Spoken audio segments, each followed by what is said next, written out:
evakuasi korban pondok pesantren Al-Kozini yang ambruk di kawasan Sidoarjo, Jawa Timur.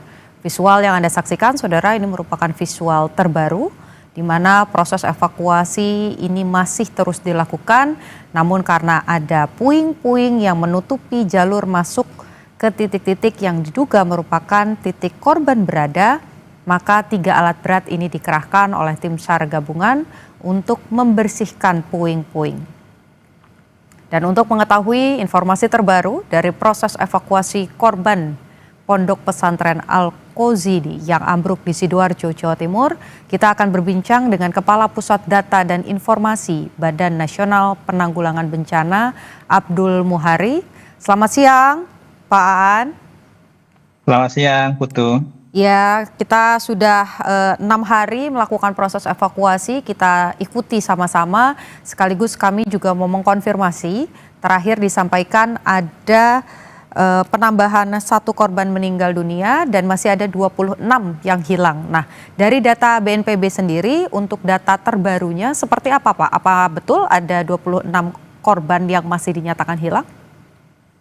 Ya, berdasarkan data kami per tanggal 5 Oktober hari ini pukul 13.00 itu jumlah korban 167 orang, kemudian 104 itu dalam kondisi selamat, kemudian meninggal 37, jadi mungkin tadi pagi dalam press release yang dilakukan oleh Posko BNPB, Posko Gabungan, serta Basarnas dan Polri itu masih menyatakan 36, kemudian ada penemuan 1 jenazah yang sudah dibawa ke RS Bayangkara Polri Surabaya, menjadi 37. Dengan penambahan 37 ini berarti dari data kita sebelumnya yang berbasis pada absensi santri itu yang masih dilakukan pencarian jumlah total 26 orang. Akan tetapi kita juga sudah menemukan 2 body part, Putu. Jadi ada dua anggota tubuh, kaki kanan dan 1 lagi pinggul sampai ke kaki. Nah, ini masih juga kita identifikasi apakah nanti masuk dalam penambahan atau tidak, tergantung nanti dari identifikasi identitas dari jasad-jasad atau korban yang sudah dibawa, ataupun kita harapkan yang sudah akan bisa kita selesaikan di hari atau malam nanti. Jadi secara total meninggal dunia 37, masih dalam pencarian 26. Selain itu kita sudah membawa ke RS Bayangkara 2 body part, Mbak Putu. Kemarin kan di proses evakuasi ini sempat dibagi ke beberapa sektor begitu ya, dan kemudian pendekatannya juga berbeda-beda begitu. Ada yang menggunakan deteksi suara, sensor kehidupan. Nah, di hari ke-6 ini memasuki hari ke-7, apa indikasi mengenai keberadaan 26 korban ini, Pak? Apakah sudah diketahui ada di sektor mana? Kemudian kalau kita lihat sore ini, siang ini yang digunakan adalah kendaraan berat begitu ya, alat berat. Nah, ini apakah memang berubah metode pencariannya, Pak? Iya, sejak kita mengkonfirmasi tidak ada lagi respon kehidupan, meskipun kemudian tim SAR tetap melakukan beberapa metode ya untuk memastikan itu. Salah satunya kalau misalkan kita sebutkan dengan side conflict wall scanner, multi access leader dan seterusnya. Ketika tidak ada lagi kita temukan respon yang menandakan ada tanda-tanda kehidupan dari di bawah puing-puing, maka alat berat kita kerahkan.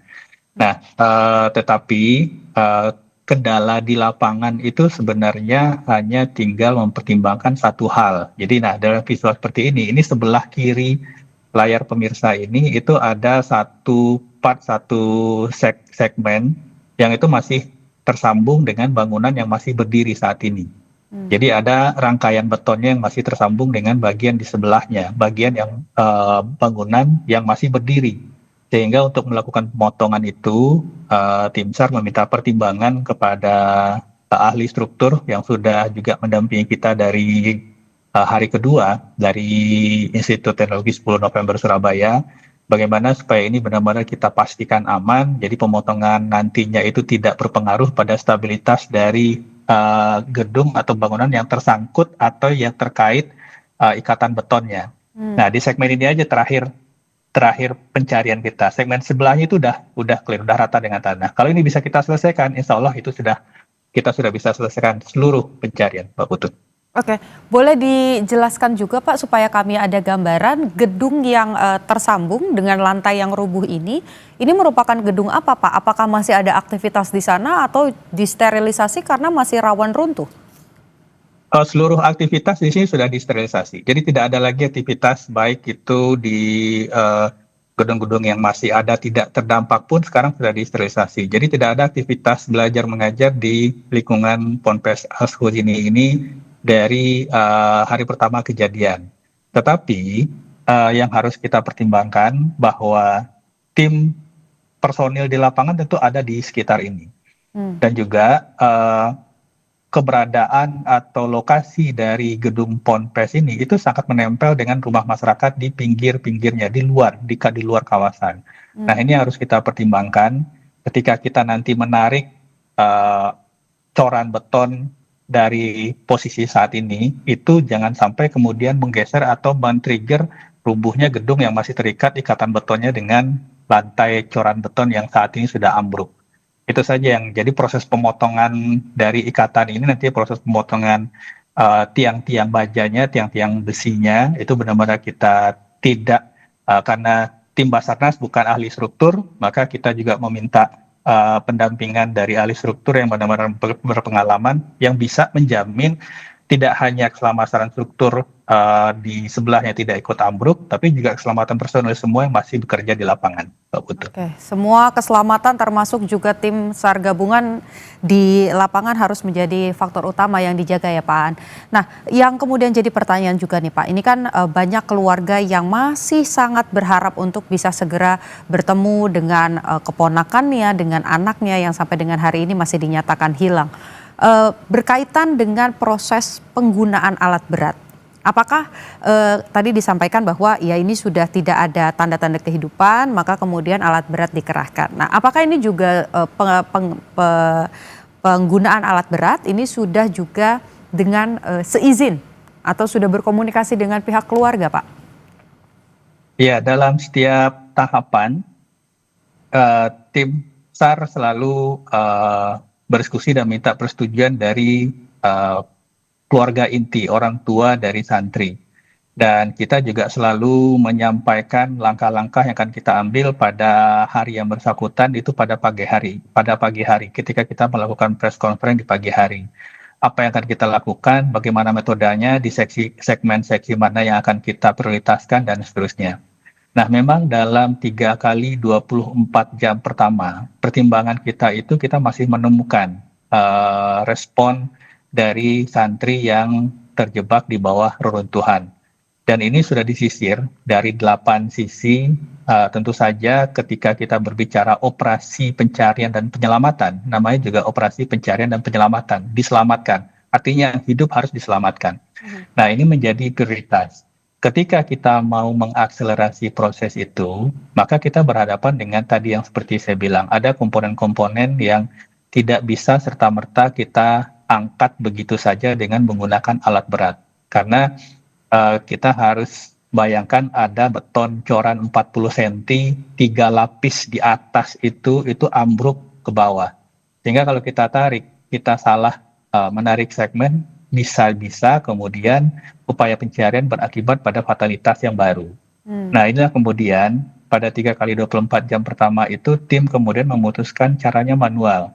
Dibuka sedikit demi sedikit celah di bawah, kemudian begitu terangkat, disanggah dengan kayu, dicoba lagi terangkat, disanggah dengan kayu. Nah, inilah yang kita lakukan. Dan alhamdulillah Mbak Putu, dari respon di segmen yang kita masih mengidentifikasi ada respon kehidupan itu, kita berhasil mengevakuasi 7 korban. 5 diantaranya selamat. 5 diantaranya kita selamatkan. Tim benar-benar luar biasa. 2 diantaranya sudah meninggal. Nah, begitu segmen ini sudah berhasil dikeluarkan semua, yang tadi 7 5 selamat, 2 meninggal itu. Kemudian kita sisir lagi, tim sisir lagi untuk melihat apakah masih ada respon-respon kehidupan tersebut. Beberapa kali berbagai metode sehingga begitu dipastikan tim di lapangan tidak lagi mendapatkan respon kehidupan atau respon dari pemanggilan atau respon dari alat-alat yang kita gunakan, barulah kemudian tim meminta izin kepada keluarga untuk menggunakan alat berat. Penggunaan alat berat tentu ada risiko. Risikonya ini pun harus kita minimalisasi.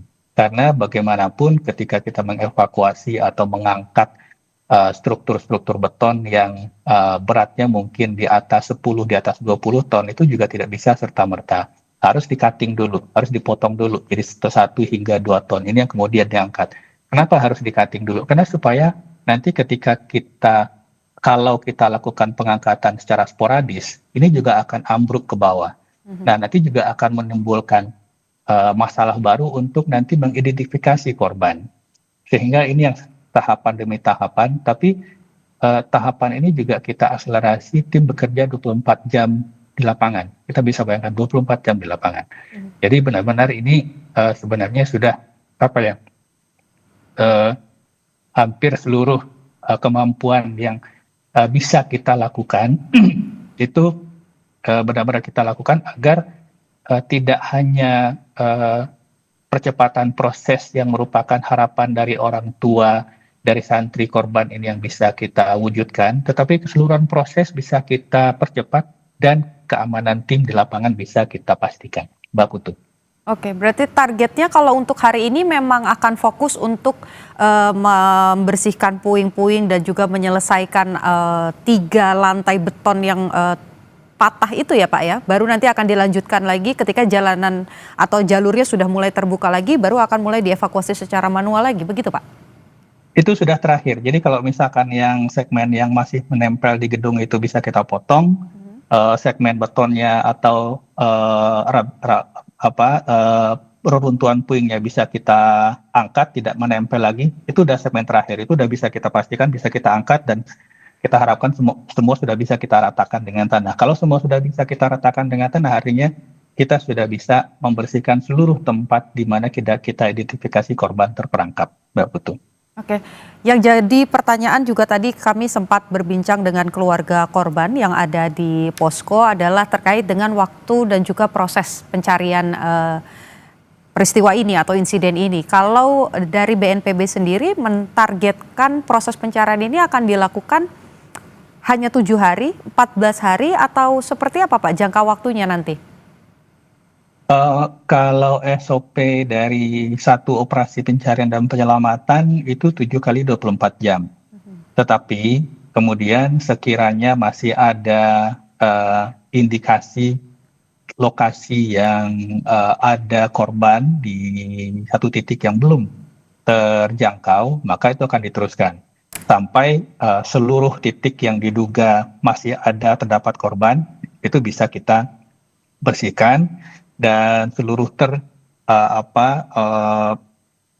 indikasi-indikasi titik-titik di mana mungkin masih ada korban melakukan aktivitas pada saat kejadian berlangsung itu sudah bisa kita jangkau semua. Nanti kita akan diskusi lagi dengan keluarga. Tentunya ini nanti kita akan saling silang konfirmasi dengan data absensi tadi, Mbak Putu.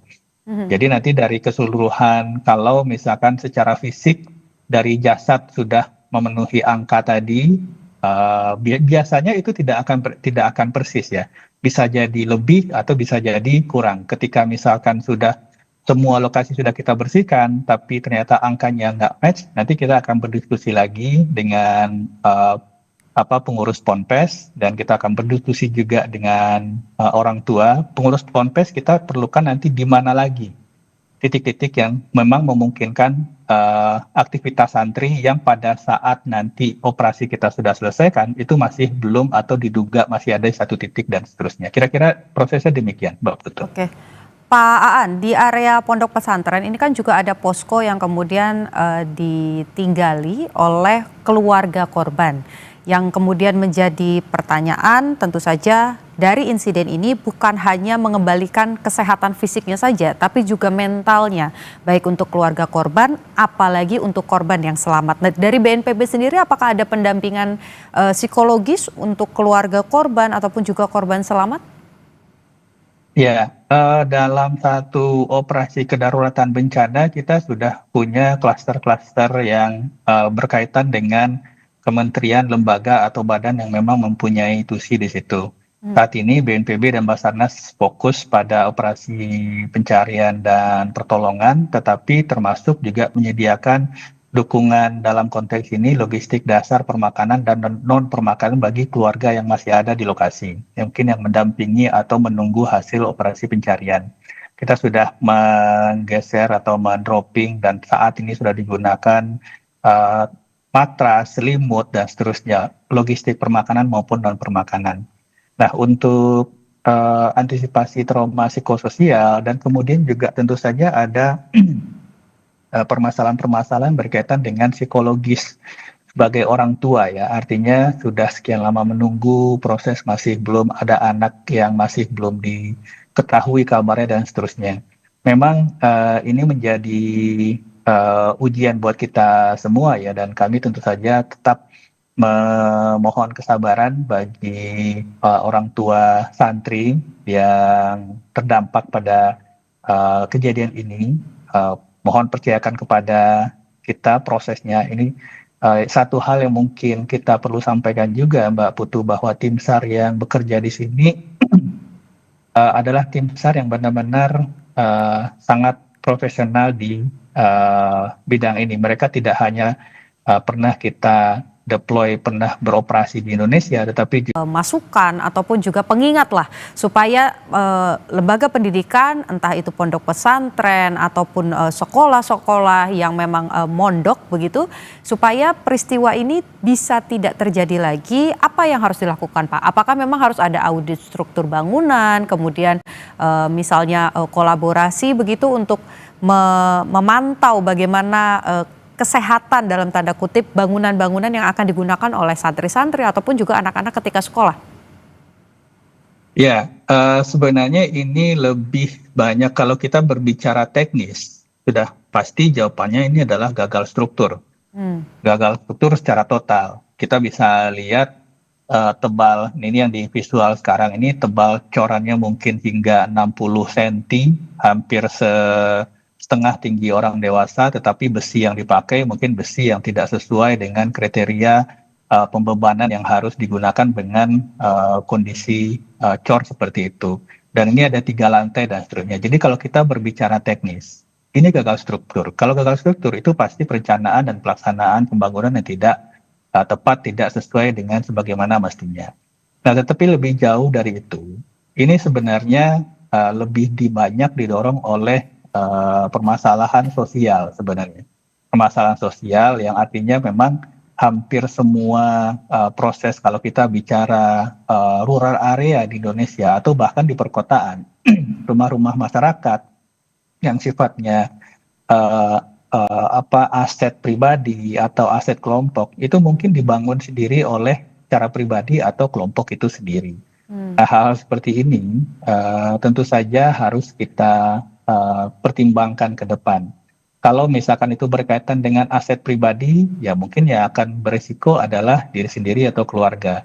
Tapi ketika itu berkaitan dengan keperluan atau akan digunakan untuk aktivitas-aktivitas yang akan melibatkan sangat banyak orang di situ, satu hal yang harus kita ingat adalah buat siapapun kita, penanggung jawab Ponpes, bahwa kita yang santri ada di situ, orang tua, para santri, bahwa ketika kita berbicara struktur, itu tidak ada tawar-menawarnya.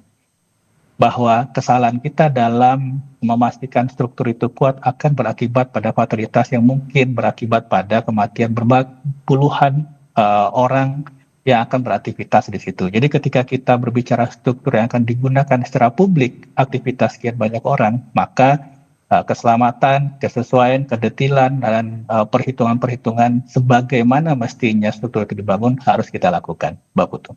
Oke. Kalau proses investigasi Pak akan berjalan bersama paralel dengan proses evakuasi dan juga pertolongan atau akan nanti dilakukan setelah proses evakuasi ini selesai? Investigasi mungkin itu di APH ya. BNPB saat ini fokus pada operasi pencarian dan pertolongan dan memastikan bahwa korban dan keluarga korban bisa tertangani dengan baik. Oke, kalau soal bantuan, biasanya kalau di bencana ada anggaran khusus begitu ya untuk membantu rumah-rumah yang terkena bencana. Nah, dengan insiden ini Pak, apakah BNPB juga akan memberikan bantuan terkait dengan rekonstruksi dari pondok pesantren? Untuk rekonstruksi bangunan yang sifatnya sarana pendidikan itu biasanya dilakukan oleh kementerian lembaga yang mengampu lembaga pendidikan itu. Misalkan ketika kita ada bencana di Cianjur misalkan ya, maka berkaitan dengan sekolah dasar, SMP negeri, SMA negeri, maka itu akan ditangani oleh Kemendikdasmen, pada saat itu Kemendikbud misalkan. Untuk madrasah, maka itu akan didukung pembangunan ulangnya kembali oleh Kementerian Agama. Jadi itu akan dilakukan, difasilitasi, didukung oleh kementerian di mana atau yang mengampu lembaga pendidikan itu, Mbak Putu. BNPB sendiri kalau itu berkaitan dengan aset masyarakat seperti rumah dan atau aset publik seperti jalan dan jembatan, maka itu akan difasilitasi oleh BNPB, Mbak Putu. Oke.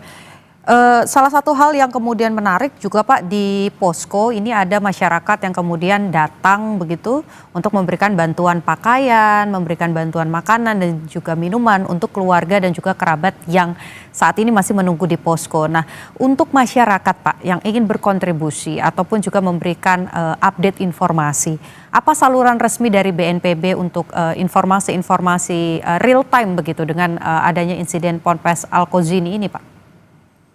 Ya, untuk masyarakat khususnya mungkin yang tidak berada di Surabaya atau Sidoarjo yang tidak bisa ke lokasi, jika ingin mendapatkan informasi secara langsung itu bisa ke call center BNPB 117 atau nanti kita juga selalu merilis informasi resmi 2 kali sehari, pagi jam 8 dan kemudian sore jam 18 waktu Indonesia Barat tentang hasil upaya pencarian pada hari berjalan.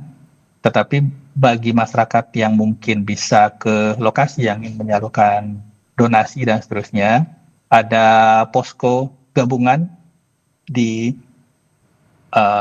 sekitar 20 meter dari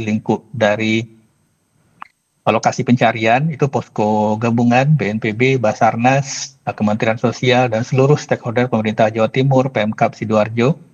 Jadi bisa ke sana jika ingin berdonasi atau apapun, semua informasi ada di situ dan semua penggunaan atau penyaluran bantuan juga transparan kita catat dan semua bisa mengakses dengan melihat secara langsung ada di posko, Mbak Putu.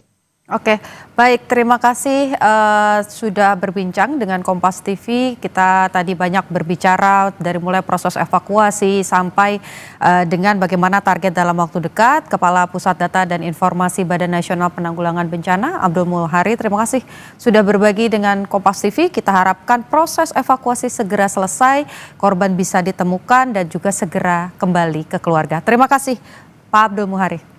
Terima kasih, Mbak Putu. Saudara